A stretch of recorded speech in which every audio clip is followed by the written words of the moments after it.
When I think of Lagos, I usually imagine the emerging megacity where people never sleep.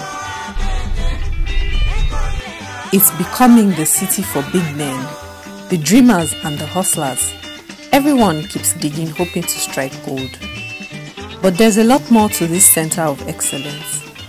Our journey to Irewe community in Ojo local government started with a ride from Ikeja to the Ojo jetty. To get to our destination, we had to continue by water.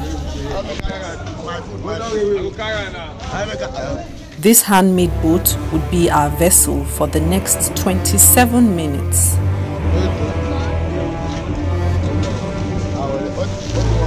The occasionally troubled waters told a tale of people almost cut away from contemporary reality.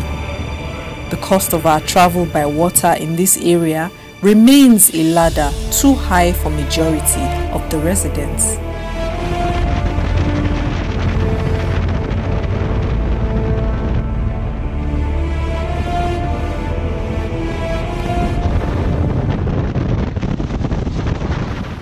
We were welcomed by obvious peace and calm that we quickly gulped in while savoring the serene environment. Irewe community is not like your average community.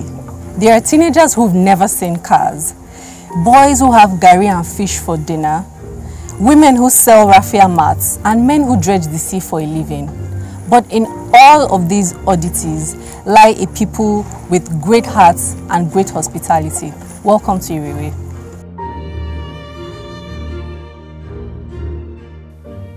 The leaves on the trees appeared greener than those in the metropolis, and the people were glad to see us, even though they had no knowledge of who we were. This is Taiwo. He is 12 years old and has never seen a car. He lives here with his mom, who is physically challenged, as well as his siblings. Taiwo hopes to become a politician when he grows up, to help bring more development to his people and build a decent home for his mother.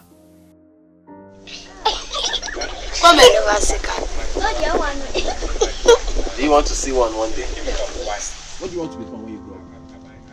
What do you want to be when you grow up? Chairman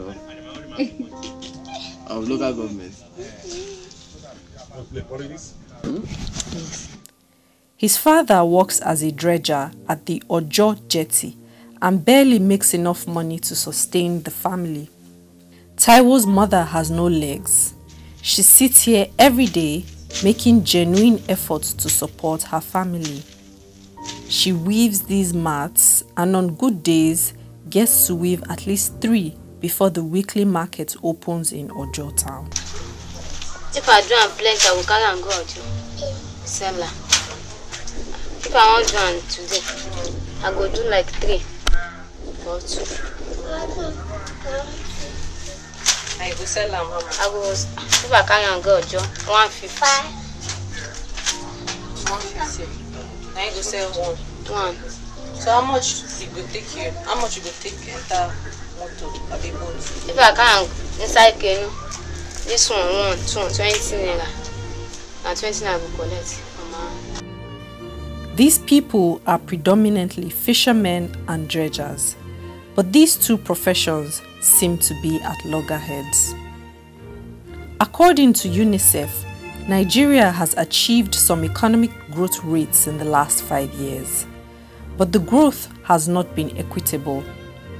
An estimated 54% of the 180 million people live below the poverty line, 43% urban, 64% rural, and 90% of the poorest people live in the north.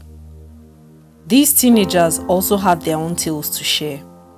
They pay the ultimate price to earn some education while walking incredible distances every day.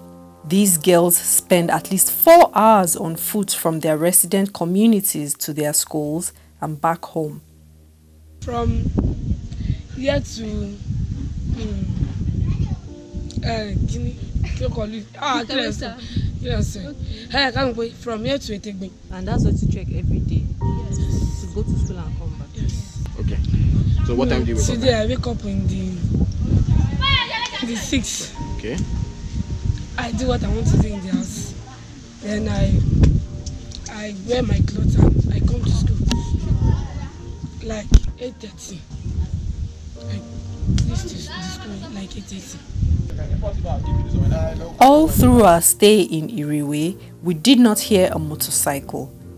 These people paddle or walk to their destinations.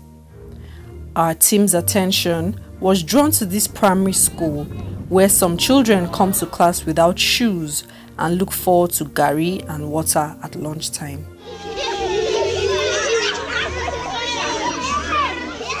Show me swim. Come on, swim. Okay. You want to swim?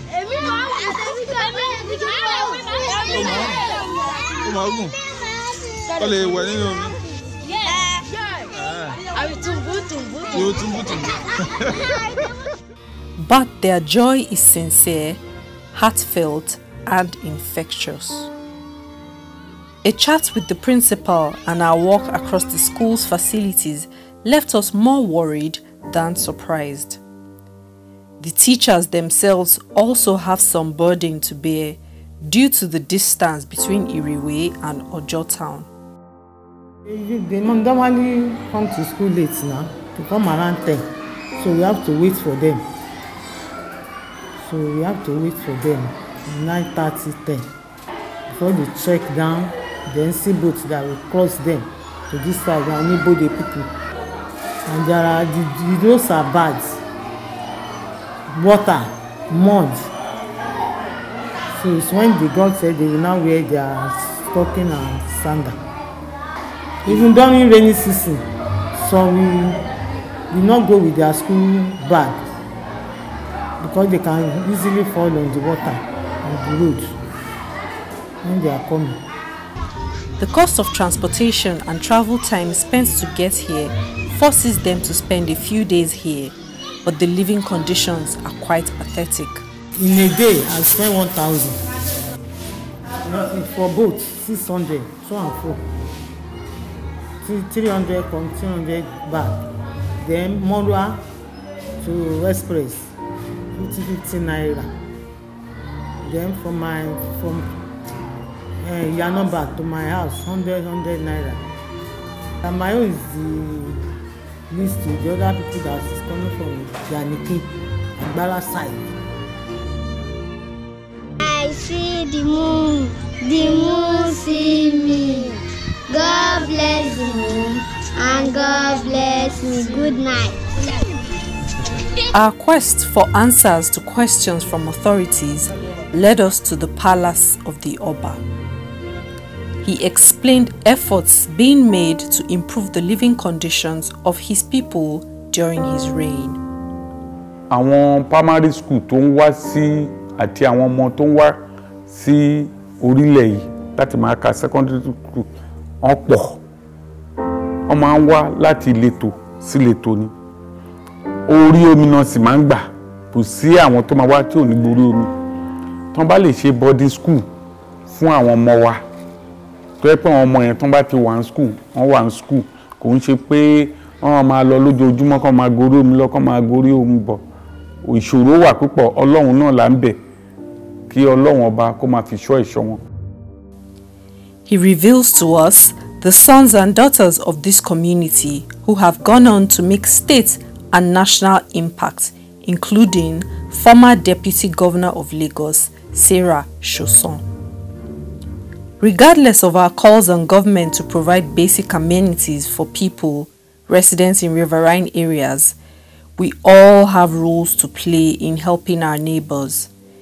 These people also aspire for greatness, but are often limited by their access to opportunities.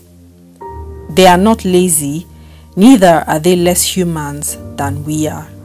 They need our help.